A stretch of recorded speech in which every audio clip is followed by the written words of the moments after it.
This is Earth. It is home to over 7.7 billion people occupying the planet, and majority 18.20% of the population came from China. Now, that's a lot of people. Over the past decades, people built communities and interacted with one another, which created societies home to diverse individuals sharing similar beliefs or norms. These are clusters of people linked by these beliefs, which build systems that they can feel safe and acceptance. But the question we ask, what is culture? Every country has their own culture, which by any means classified to religion. For example, Catholicism, Islam, Buddhism, Judaism, and Orthodoxy. It can also be true language. For example, English, Japanese, Spanish, Chinese, and etc. Or it can be about the race. For example, Americans, Asians, Brazilians, Italians, Africans, or etc. Or be it be considered as norms practiced by other individuals in a society or the society itself, such as law, concept of justice, and many others. It's really an amazing to hear that each country has different uniqueness of culture.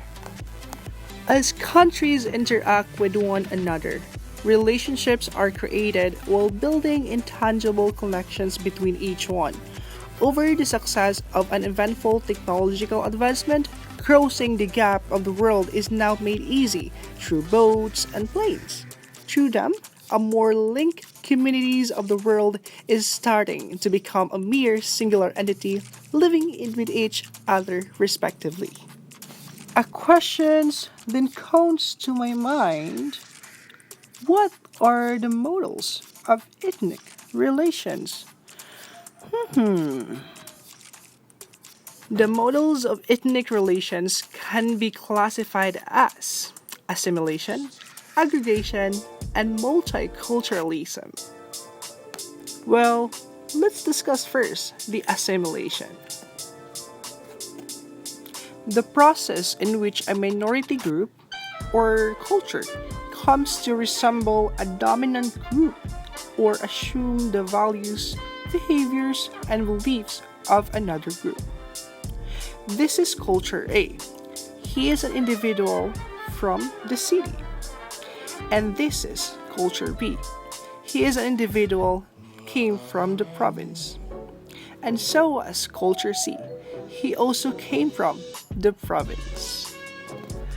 If we then clarify them as A being the majority, culture B as minority, and culture C as also the minority, one culture dominates the others.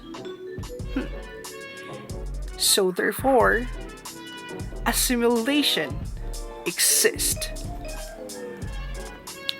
Now, if we add culture A plus culture B plus culture C, the outcome would be that dominating culture A would be used even by the minority. Now, let's go to aggregation.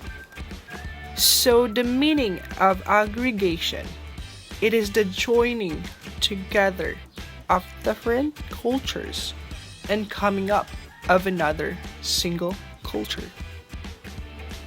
So once again everyone, this is culture A as the majority, culture B as the minority, and lastly, culture C, which is also a minority. So, if we are going to classify again as culture A as majority, culture B as minority, and culture C as minority also, all culture creates a new common. Thus, aggregation itself truly exists. So now, if we are going to add up culture A plus culture B and C this time, the outcome would be that the culture together would form a new culture that coincide between the three, which can be viewed as culture D, which is the majority. Alright, so the last one would be the multiculturalism. Now, the definition of multiculturalism is it is the joining together of different cultures and the coexistence of each culture. Okay, so once again, this is culture A, which is the majority. Again, culture B, which is the minority. And lastly, culture C, which is also the minority.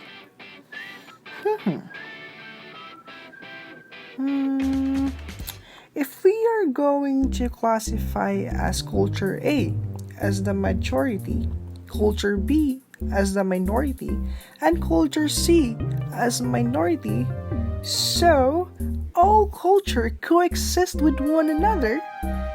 Amazing, right?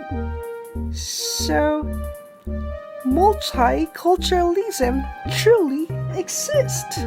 Now, here we go.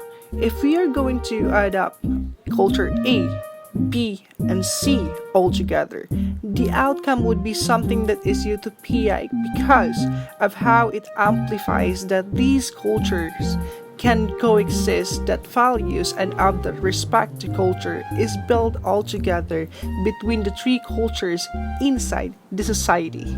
Thank you so much for watching!